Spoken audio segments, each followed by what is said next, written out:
कहानी की शुरुआत 5000 साल पहले दिखाते हुए होती है, जहाँ पे हम एक जालिम राजा को हुकूमत करते हुए देखते हैं। एक वो भी वक्त था जब ये शहर आजाद हुआ करता था, लेकिन अब इस जालिम राजा ने यहाँ के लोगों को अपना गुलाम बना लिया है। ये राजा यहाँ के सभी लोगों से जमीन की खुदवाई करवा रहा होता है। असल में इसको एक ऐसे मटेरियल की तलाश थी, एक ऐसी चीज की तलाश थी जो इसको जादुई ताकतें दे सकती थी, और इस वजह से ये पहले से ज्यादा ताकतवर हो जाता और इस शहर पे नहीं बल्कि पूरी दुनिया में ही हुकूमत कर सकता था। बेसिकली इस मटेरियल का नाम एटर्नियम है, जिसकी मदद से ये एक ऐसा ताज बना लेगा जिससे ये अपने अंदर सुपर हीरो वाली पावर्स को हासिल कर सकता है। यहाँ पे मामूल के मुताबिक मजदूर खुदाई कर रहे होते हैं और उसी दौरान एक मजदूर को एटर्नियम पत्थर मिल जाता है, जिसको वो जालिम राजा हासिल कर लेता है और बहुत जल्द ही अपना वो ताज भी बना लेता है, जिसको पहनने से उसे बहुत सी ताकतें मिलने वाली हैं। इसी बीच में हम एक छोटे लड़के को भी देखते हैं जो कि उस जालिम राजा के खिलाफ खड़ा हो जाता है। वो गाँव वालों को समझाता है कि हमें इस जुल्म से बचना चाहिए, हमें उसके आगे नहीं झुकना चाहिए। लेकिन जब जालिम राजा को पता चलता है कि ये तो मेरे खिलाफ खड़ा हो रहा है, तो वो उसे मारने का हुक्म दे देता है। और जैसे ही उसको मारा जा रहा होता है तो वो लड़का एकदम से गायब हो जाता है और एक ऐसी जगह पे आ जाता है जहाँ पे बहुत से देवता बैठे हुए थे। ये 6 गॉड्स या देवता इस बच्चे को कहते हैं कि तुमने हिम्मत की, हमें बहुत अच्छा लगा, इसलिए हम तुम्हें एक ऐसी पावर देने जा रहे हैं जिससे तुम एक लफ्ज शज़ाम बोलोगे तो तुम्हारे अंदर हम सब की पावर्स आ जाएंगी और तुम इतने ताकतवर बन जाओगे कि तुम आराम से उस जालिम राजा को हरा सकते हो। ये छोटा लड़का करता भी ऐसे है, वो शज़ाम बोलता है और बहुत ज्यादा पावरफुल बन जाता है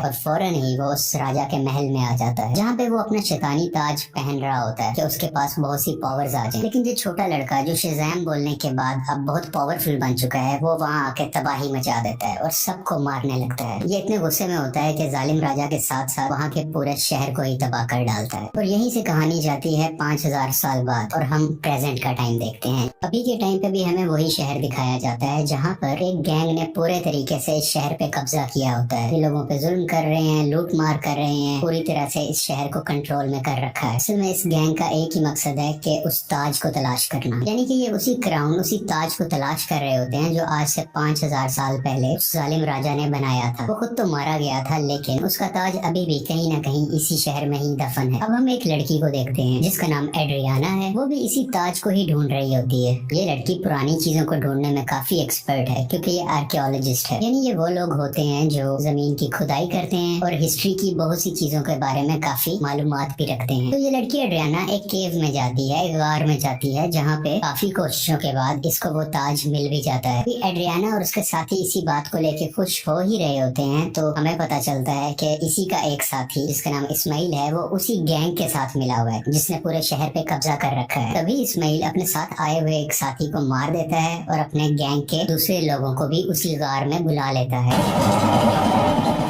सब लोग इसकी तरफ गन पॉइंट करते हैं और उसे कहते हैं कि एड्रियाना हमें तुम वो ताज दे दो। तभी ये लड़की नीचे देखती है और वहाँ पे कुछ वर्ड्स लिखे होते हैं। जब ये उसे पढ़ती है तो इसके मुंह से निकल जाता है शज़ाम। ये लफ्ज बोलते ही वहाँ पे ब्लैक एडम आ जाता है और वहाँ पे आए हुए सब गुंडों को मारने लगता है। इतना मारता है कि वहाँ पे कोई भी नहीं बच पाता। जबकि रही बात इस्माइल की, जो गुंडों के साथ मिला हुआ था, वो वहाँ पे मरने का नाटक करता है, इसलिए उसकी जान जहाँ पे बच जाती है। क्योंकि एड्रियाना ने ब्लैक एडम को जिंदा किया होता है, दोबारा से जगाया होता है, वो उसको कुछ भी नहीं कहता। अभी ब्लैक एडम वहीं पर होता है कि गैंग के कुछ और लोग आ जाते हैं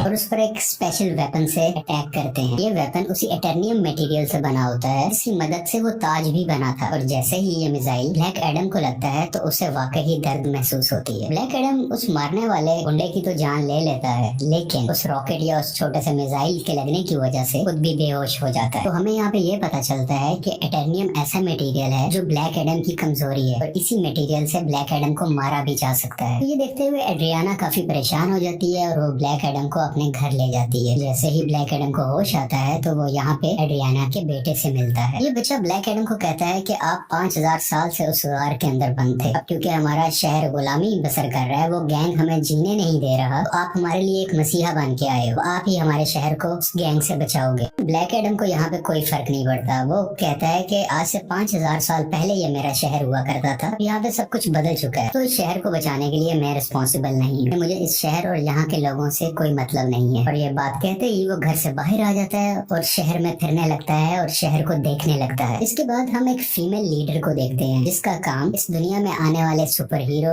और सुपर विलन्स को रोकना होता है। दुनिया में ऐसे हालात रखने होते हैं जिसकी वजह से आम लोगों को कोई मुश्किल ना आए और हमारी जमीन को भी कोई खतरा ना हो। वो यहाँ पे एक सुपर हीरो हॉकमैन से बात कर रही होती है। कहती है कि ब्लैक एडम अब वापस आ चुका है और उसे अगर रोका ना गया वो पहले की तरह इस बार भी बहुत ज्यादा तबाही मचा सकता है। और वो अगर पागल हो गया, वो गुस्से में आ गया, तो उसको रोकना लगभग नामुमकिन है। हॉकमैन इस चीज के लिए राजी हो जाते हैं और अपनी टीम इकट्ठी करते हैं जिसमें और भी बहुत से सुपर हीरोज शामिल होते हैं और सब मिलकर ब्लैक एडम को पकड़ने के लिए निकल जाते हैं। दूसरी तरफ उस गैंग के कुछ लोग एड्रियाना के घर पहुंच जाते हैं क्योंकि उन्हें पता था वो ताज अभी भी उसी के पास है, तो वो ताज लेने ही गए थे। और जैसे ही वो लोग एड्रियाना की फैमिली पे हमला करने वाले होते हैं तो ब्लैक एडम्स वहाँ पे उनको बचाता है और उस गैंग के लोगों को एक बार फिर से मार डालता है।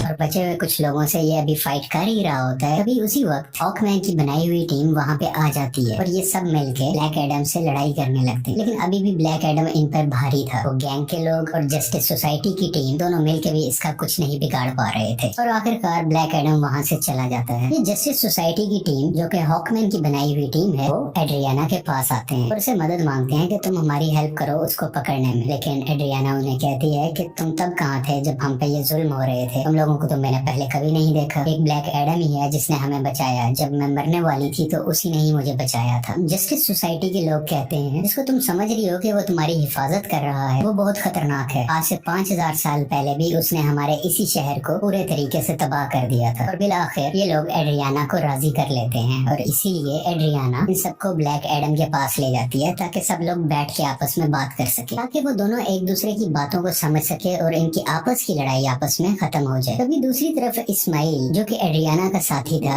वो उसके घर में एंटर हो जाता है ताकि वो ताज वहाँ से ढूंढ सके और उसका इस्तेमाल अपने लिए कर सके। लेकिन जब उसे वो ताज नहीं मिलता तो वो गुस्से में एड्रियाना के बेटे को उठा के अपने साथ ही ले जाता है। यहाँ काफी चालाकी से इसका बेटा अपनी मदर यानी एड्रियाना को फोन कर देता है और सब कुछ बता देता है कि मुझे किडनैप कर लिया गया है, मुझे इस्माइल ने ही किडनैप किया है। सुन के ये काफी परेशान हो जाती है, इसलिए ये जस्टिस सोसाइटी और ब्लैक एडम से हेल्प मांगती है, मेरे बेटे को वापस लाने में मेरी मदद करो। और ये दोनों राजी भी हो जाते हैं और मिलकर उसके बेटे को ढूंढने लगते हैं। यहीं पर हॉकमैन उस गैंग के 2 आदमियों को पकड़ लेता है। मार के पूछने पे उसे पता चलता है कि इस्माइल कहाँ पे है।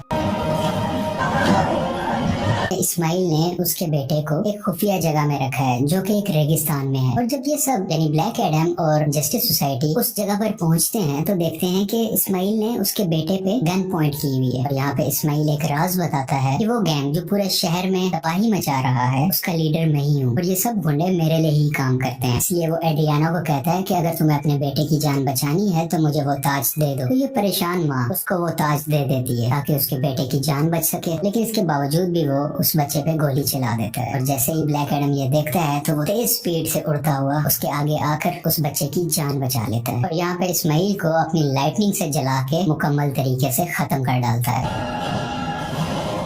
यहाँ पे ब्लैक एडम भी हॉकमैन से मिलता है और उसको एक बहुत बड़ा राज बताता है कि आज से 5000 साल पहले वो लड़का जिसने उस जालिम राजा के खिलाफ आवाज उठाई थी वो मैं नहीं था बल्कि वो मेरा बेटा था। और जब जालिम राजा मेरे बेटे को मार रहा था तो वो उसी वक्त वहीं से गायब हो गया था। इस चीज को देखते हुए जालिम राजा को बहुत गुस्सा आया क्योंकि अब वो मेरे बेटे को तो ढूंढ नहीं पा रहा था, तो उसने मुझे मेरे घर वालों को पकड़ लिया और हमें बहुत मारा पीटा। हमें इतने बुरे तरीके से मारा गया कि शायद कुछ जानवरों पे भी ऐसा सलूक नहीं करता। देखते ही देखते मेरी वाइफ वहीं पर मारी गई और मैं भी तकरीबन मरने ही वाला था। तभी मेरा बेटा मेरे पास वापस आ गया जिसके पास बहुत सी शक्तियां थी, बहुत सी पावर्स थी और उसने अपनी सारी पावर्स मुझे दे दी, यानी कि अब सारी पावर्स मेरे अंदर आ चुकी थी। अभी हम दोनों बात कर ही रहे थे तभी जालिम राजा के लोगों ने एक बार फिर से हम पे हमला कर दिया। वहाँ पे मैं तो बच गया क्योंकि मेरे पास बहुत सी पावर्स थी, लेकिन मेरा बेटा मेरी आंखों के सामने ही मारा गया। अपने बेटे को मरता हुआ देख के मैं आग बबूला हो गया, यानी मुझे बहुत गुस्सा आ गया और मैंने जालिम राजा और उसके लोगों को तो मार दिया, लेकिन वो पावर्स वो शक्तियां मेरे काबू में नहीं रही। मैं उन्हें कंट्रोल ही नहीं कर सका। देखते ही देखते ये पूरा शहर मेरे ना चाहते हुए तबाह हो गया।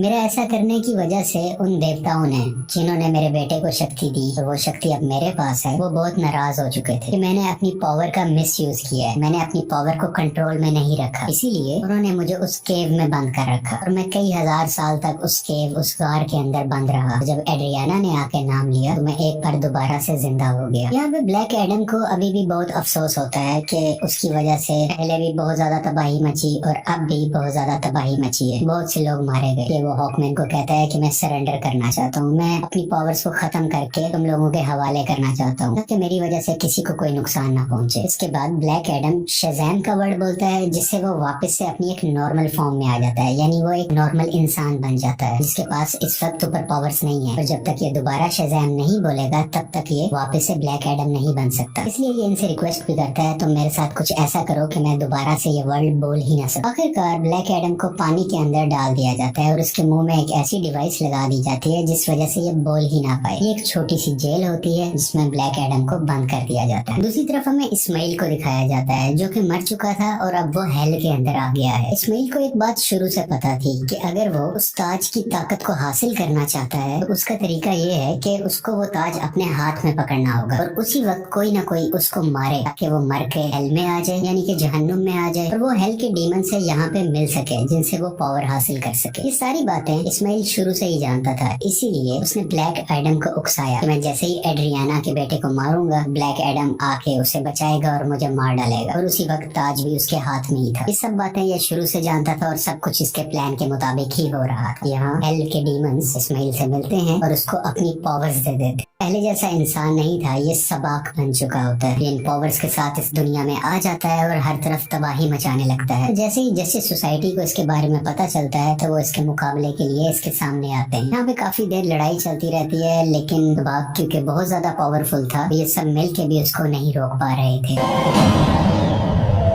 इसी जस्टिस सोसाइटी के एक और टीम मेंबर जिनका नाम डॉक्टर फेट है, वो अपनी मल्टीपल फॉर्म्स में आते हैं, मुख्तलिफ पावर्स का इस्तेमाल करते हुए सबाक को मारने की कोशिश करते हैं, लेकिन फिर भी कामयाब नहीं होते। और बहुत जल्द ये सब समझ जाते हैं कि सबाक को ब्लैक एडम के अलावा और कोई नहीं हरा सकता। इसलिए वो यहाँ पे टेलीपैथी के जरिए ब्लैक एडम से बात करने लगते हैं, उनको बताते हैं कि हमें तुम्हारी हेल्प की जरूरत है, और ये लोग यहीं से उसकी काफी हेल्प भी करते हैं ताकि वो खुद को आजाद करवा सके। वहाँ से निकलते ही वहाँ के कुछ सोल्जर्स को मारता है, पानी से बाहर आता है और बाहर आते ही सीधा शज़ैम बोलता है, जिसकी वजह से उसको ब्लैक एडम्स की पावर मिल जाती है और बगैर वक्त ज़ाया किए सबाक के पास जाने लगता है। दूसरी तरफ जस्टिस सोसाइटी के लोग अभी भी सबाक से लड़ रहे होते हैं और इसी दौरान उनका एक साथी डॉक्टर फेट वहीं पर अपनी जान से हाथ धो बैठते हैं, यानी कि मारे जाते हैं। हॉकमैन भी काफी ज्यादा सबाक से लड़ रहे होते हैं, लेकिन इनकी कोशिशें कुछ ज्यादा कामयाब नहीं होती। लेकिन अच्छा तो तब होता है कि उसी वक्त वहाँ पे ब्लैक एडम भी आ जाता है और अब ब्लैक एडम और सबाक की काफी लड़ाई होती है। ये फाइट काफी टक्कर की थी,